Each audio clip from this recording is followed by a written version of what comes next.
Situata me zjarret në vend vazhdon të shqetësojë qytetarët. Gjatë ditës së djeshme janë regjistruar 29 zjarret në hapësira të hapura, prej të cilave 23 janë shuar, ndërsa 6 mbetën aktive. Situata më serioze është paraqitur në fshatin Çanishte pranë Prilepit, ku zjarri dëpërtoi mes shtëpive, por nuk preku banesat ku jetonin banorët. Drejtori i Drejtorisë për Mbrojtje dhe Shpëtim Stojan Angelov, përmes një video mesazhi, njoftoi se ekipët e zjarrfiksëve kanë punuar gjatë gjithë natës, duke theksuar se zjarri në Çanishte sot do të vihet në kontroll të plot.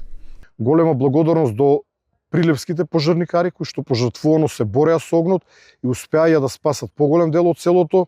Многу голема благодарност до доброволните пожарникари од Битола кои што беа ангажирани преку тимот за брз одговор на Дирекцијата за заштита и спасување и работеа целанок, работат дури и сега, изгаснаа огромна површина од пожарот и мислам дека денес овој пожар ќе го ставиме под целосна контрола, иако дури и самиот се сомневав дека ќе успееме во оваа намера. Situatë tjetër shumë serioze mbrëm ishte zjarri në territorin e komunës së Jegunovcës, i cili hyri në altarin e fshatit Tudenc dhe rrezikoi manastirin aty pranë. Поради голема опасност по манастирот, а недостиг на локални пожарникари од Тетово, кои што воопшто ги немаше, во тој момент кај манастирот упатив неколку тимови на Дирекцијата за заштита и спасување, и тоа од Гостивар, составено од доброволци од Гостивар, од Скопје, конкретно од доброволното друштво Чаир од Скопје, кој што исто така заминаа на терен, но и едно доброволно друштво од Тетово, кое што не е ангажирано преку дирекцијата, но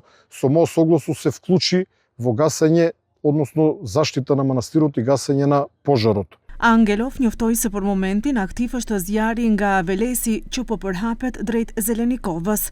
Në Makedonski Brod, zjarri është zvogluar ndjeshëm. Në intervenim janë përfshirë edhe 3 irt-traktor dhe helikopteri i policisë. Zjarri është aktiv edhe në Studeniçan, në fshatin Ramni Gabër, por ai është larg fshatit.